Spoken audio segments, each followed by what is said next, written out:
you, man. You're in Eh, Toronto, aren't you? Or were you? I am in Toronto, So you're downtown, enjoying the and great weather like I am right now. I am. I'm actually outdoors, as you can see, because I just finished recording some brand new piano pieces at Revolution Recording Studio right there in the back. And Nice.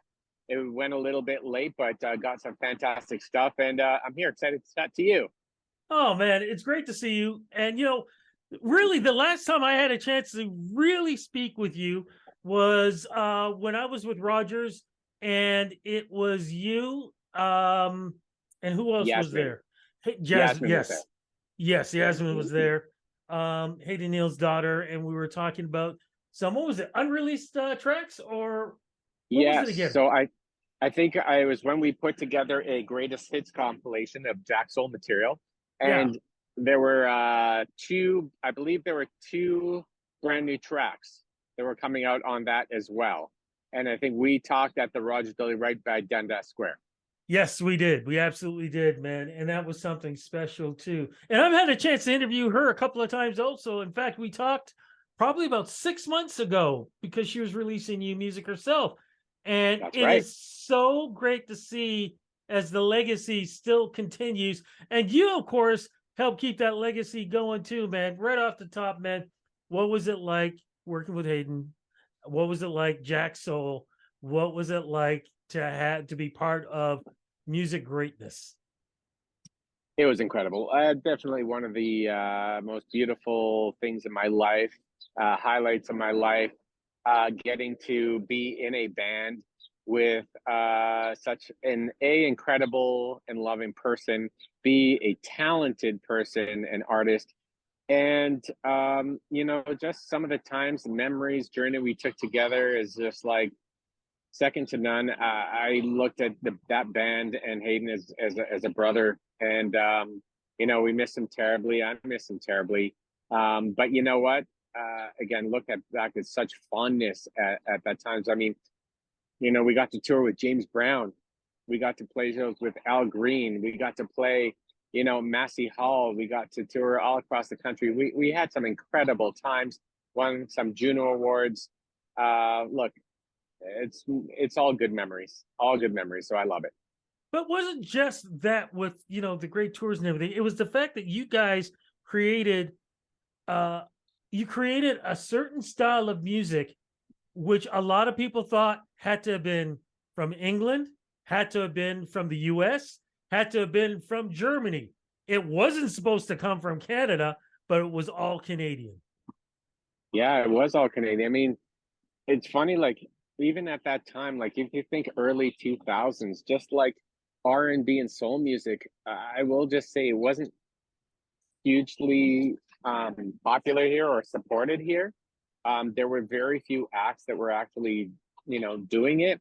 And right now, the nice thing to see is hopefully it's really changed where R&B and soul are at the forefront of music now. So it's great to have been a part of, that road. Hopefully, that was built, and now lots of artists, being really successful and being able to make a living and being able to just make their art and have people listen and support. So it's great, but yeah, we try to do many different kind of like things, but all within that R&B soul genre. We had fun. And yeah, Yeah, we what had more can fun. I say? It was, Nothing it else. was. Nothing else. We had fun being part of it also. But when we Awesome. lost this treasure, um, Yes. what did you decide to do? Because there are so many things, as we all know, or most people may not have known. You went to the business side also. Yeah. So I started getting into heavily into like producing records and really developing artists. And I got a great opportunity to work at Warner Music Canada. Um, Steve Kane was the president there. And we had done some work together, myself and Warner, and he offered me this opportunity to be the head of the A&R department there and develop talent.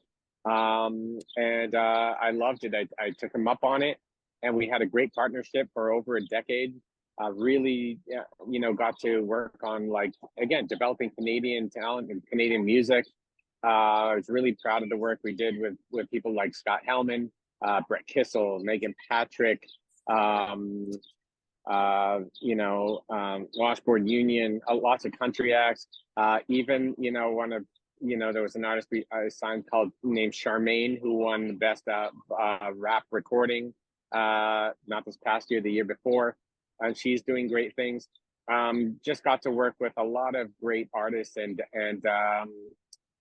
I'm so thankful for that. But that was my journey, after Jacksoul, and after Hayden's passing. It was just where I went next. And I just wanted to, I find when people pass that are close to me, it really makes me evaluate what I'm doing.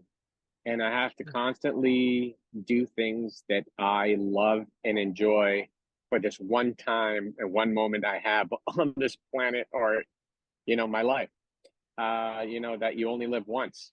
And I'm thinking about that, and I go, okay. And at that time, like, okay, what's next for Ron? What is Ron doing? And, the label side, working with Steve Kane and working with a lot of those people at the label was really inspiring, and getting to work with those artists. And repeating myself, but I'm just saying that was the evolution. That was the journey of where I wanted to go next, and really make sure that I'm doing something I love. And I did. For over a decade, I did that. But you returned to another love, my friend. The Yes. Ivory Keys, Ebony and Ivory, and that's why we're talking, man, because you released some new music. What's going on, man? Why the return?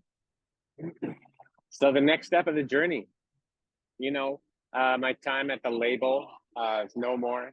And I asked myself after that, I go, what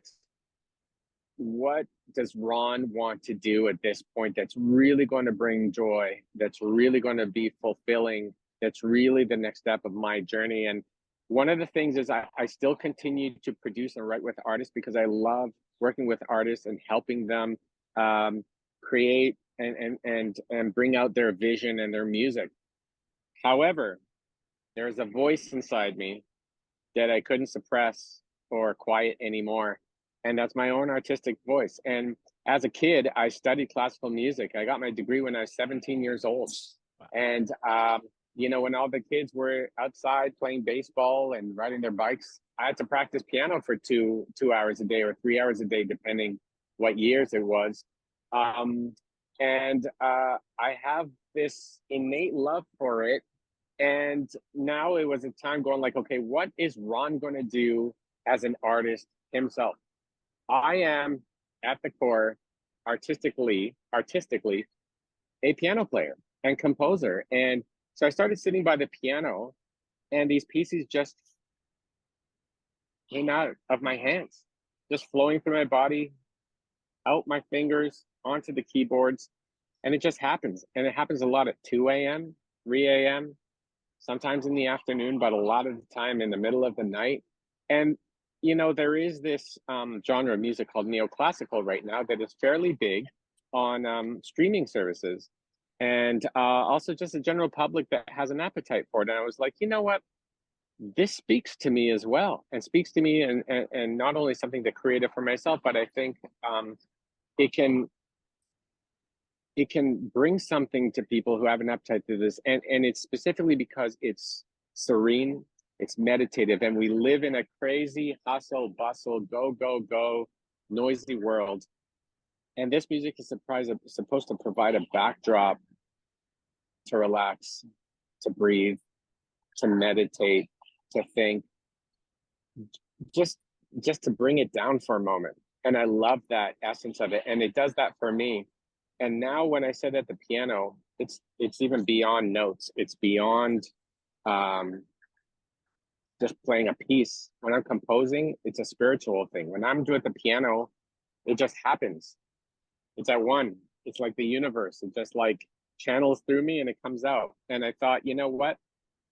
I have to go with this. I got to run with this. So I just started composing, writing songs, went into a studio, recorded them, and then there was a label I really loved in Europe called Andante.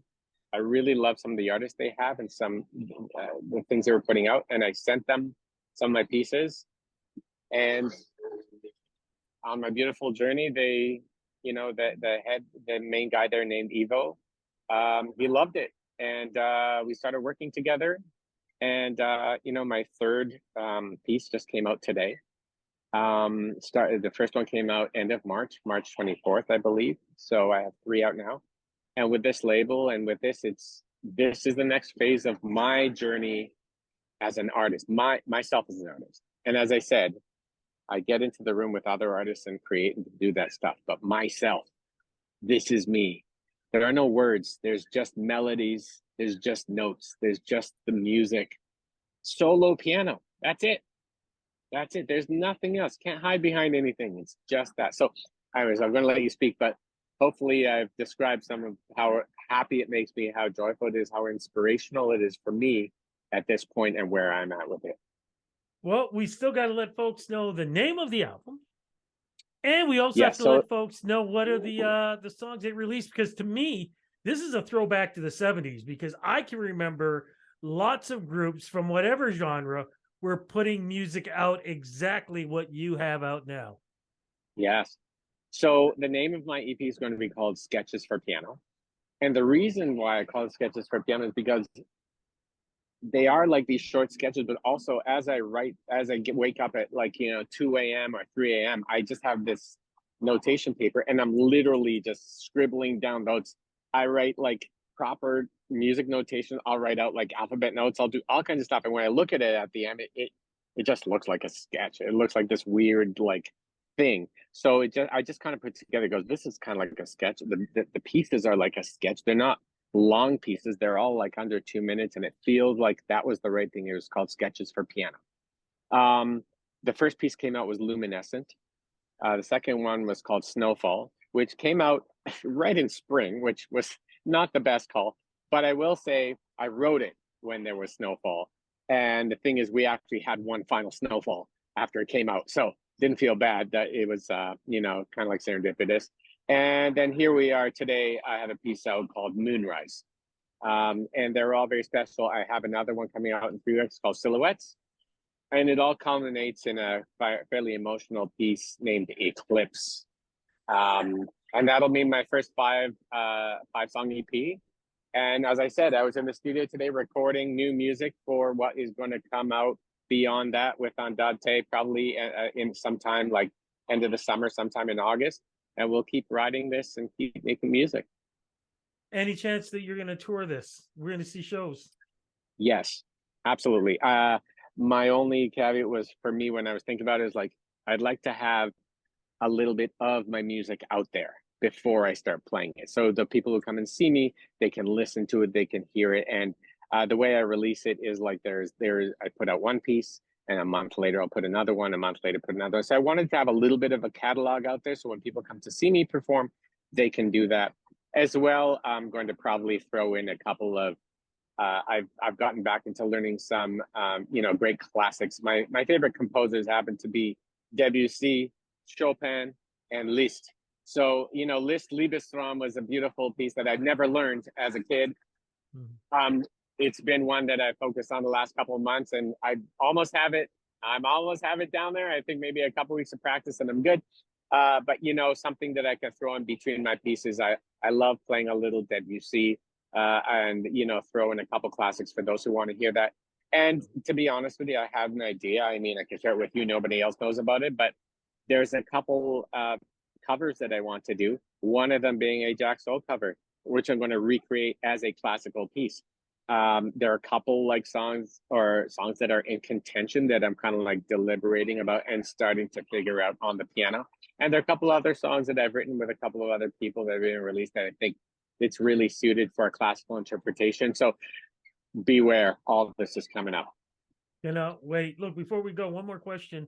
Is there any chance there's ever going to be a Jacksoul documentary done? You know what? That's a good question. I don't know. I would have to look for I think I have some footage. I'd have to see if we have enough. There might be enough for like something like, not a, full, like maybe something that's half an hour. But I'll talk to Makayla, his Hayden's wife, and of course his daughter, Yaz, and see if they're interested in doing something. Maybe it's something we can put together. The reason why, and let me jump in. The reason why I say is because even though this year we're celebrating 50 years of Canadian hip hop, um, Hayden style, Jacksoul style of music, we never really get that R&B soul true celebration. I mean, we've had a chance to celebrate Deborah Cox. We've had a chance to Yeah. celebrate Julie Black, but we're not getting that real chance for so many other artists during Yes. that era that was doing the neon soul, the R&B. I feel like this is the time now because of the woke edition. Notice I did that, Yes. woke Yeah. edition. Yeah. um it needs to be talked.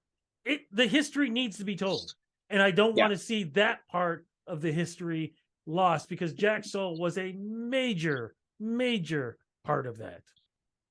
Absolutely. You know what? I hear you. I would like to do that. I'm going to scope it up now that you brought it up. But you know what? There's great music, and yeah, there was some stuff that was definitely, that soul R&B inspired. There was, I mean, we did like a soul, my soul covers record, but we really tried to go cross genre on that. But Yeah. still, at the essence of it, when Hayden was singing Marvin Gaye, and when he was singing Al Green, and when we did those covers, and Prince, um we respected and paid homage to those fantastic artists, and that lineage of that soul and R&B lane. So you know what? Going back there, let me have a chat with you and get back to you. Still Believe in Love, and Still play believe in that. love, bro. Still, I can play that in the car, turn that up, and I tell you, man, heads will either turn or heads are gonna nod. It I'll is tell you still what, an all-time classic. and you can't help but smile. You can't help but Absolutely. smile. That big Hayden smile. I love it, man. Look, congratulations. Thank goodness you're back on the keyboards, my friend. That's where you need Thank to you. be for us. Cannot wait for more music coming out and seeing you tour and seeing what the other surprises are going to be happening. My friend, thank you so much for the interviews over the years. I just hope I can run into you at another party and we can just sit and chat. That's what I really want. Let's make it happen. I love it. Congratulations, my friend. Thanks, Rudy. I appreciate you.